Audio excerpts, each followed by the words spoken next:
talking to the multitude, still talking. Service hadn't ended. This was implying that he was still working for the Most High. He was still doing the work. And they was trying to disturb the work. Behold, his mother and brother stood outside seeking to speak with him. Why couldn't they come in and sit down and learn something? It lets you know that they weren't part of it.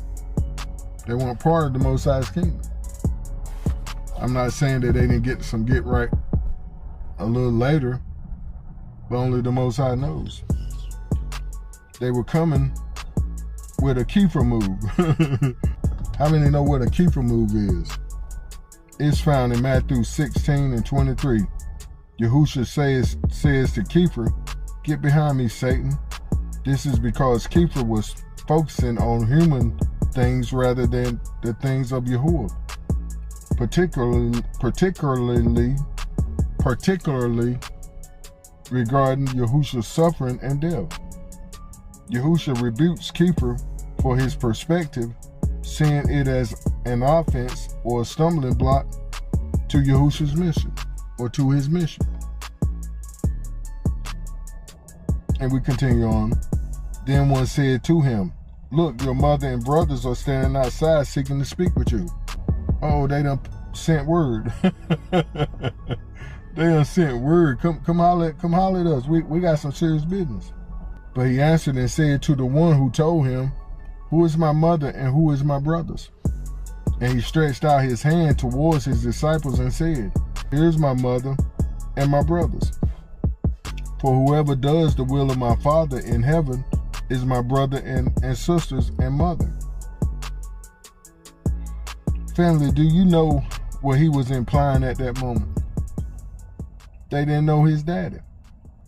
They were probably concerned about being excommunicated, and excommunicated means officially excluded from membership. They didn't want to lose their membership card. Excluded from membership in a religious community, especially a Christian church.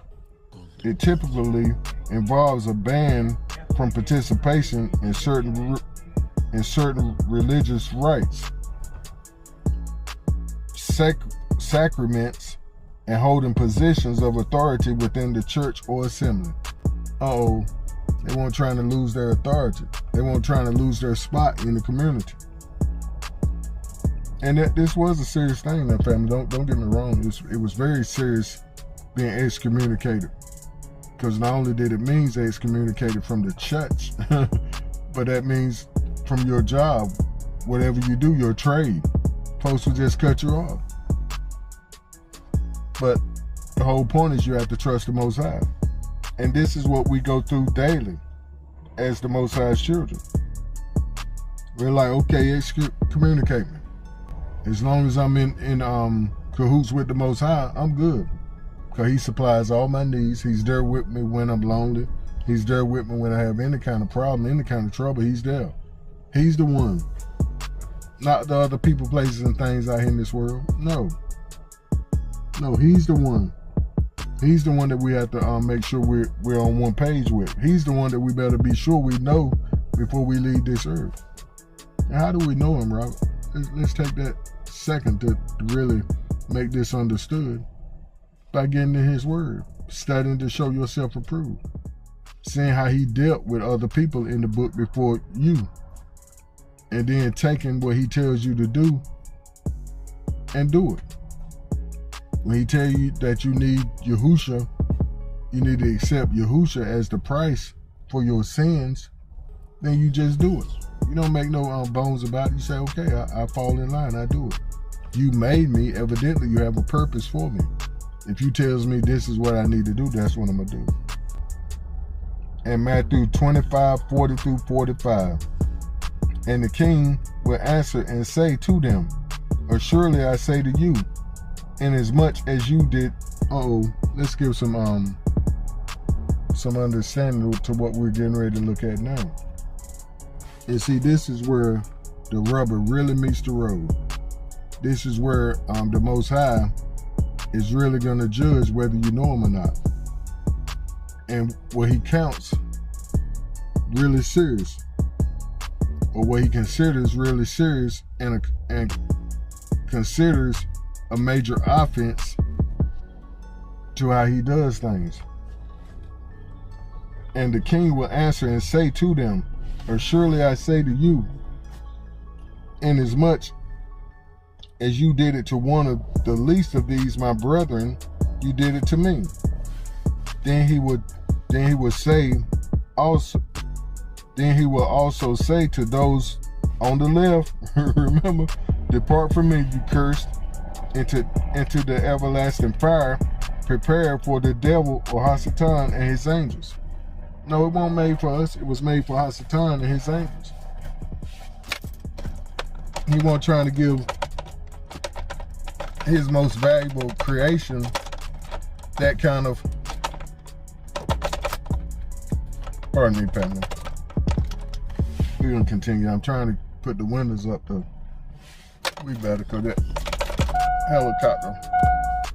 Once again, then he would say also, pardon me, why I keep trying to read that like that? Then he will also say to those on the left hand, depart from me, you cursed, into the everlasting fire prepared for Hasatan and his angels. For when I was hungry and you gave me no food, I was thirsty and you gave me no drink. I was a stranger and you did not take me in, naked and you did not clothe me, sick and in prison and you did not visit me. Let's keep reading. I want to say something. Then they also will answer him. Then they also will answer him, saying, Adonai, when did we see you hungry or thirsty, or a stranger, or naked, or sick and in prison, and did not minister to you? Where the rubber really meets the road. This is where the rubber really meets the road. Then he answered them, saying, or surely I say to you, inasmuch as you did not do it to one of the least of these, you did not do it unto me. Oh boy. And a lot of Gentiles are in so much trouble because they sat on the sidelines and let all this happen to the Most High's chosen people. They didn't say nothing about us getting locked up in prison. They didn't say nothing about it, about the unequal judging in the courts, where we getting 50 years and there are people only getting 2 or 3. They ain't said nothing. They ain't said nothing about our people getting killed in the streets. They ain't had nothing to say. But then they're gonna have so much to say when they have to meet him. Like I said, when they're eye to eye with him. He's like, who you? Do I know you? Am I supposed to know you? No, you didn't do nothing I told you to do. You keep talking about passing them. No, I said study to show yourself approved. I called you to do your own ministry, your own work. You can't hide behind passing them. Pastor already waiting over there on the left for you. You going over there with your pastor. You don't want to. You didn't want to spend no time with me when you walk the earth. But now you want to spend eternity with me. For what? You don't know me, I don't know you. We strangers. But it's the truth, family. We laugh a lot and we kid a lot, but what we're saying is life and death serious. Eternity serious.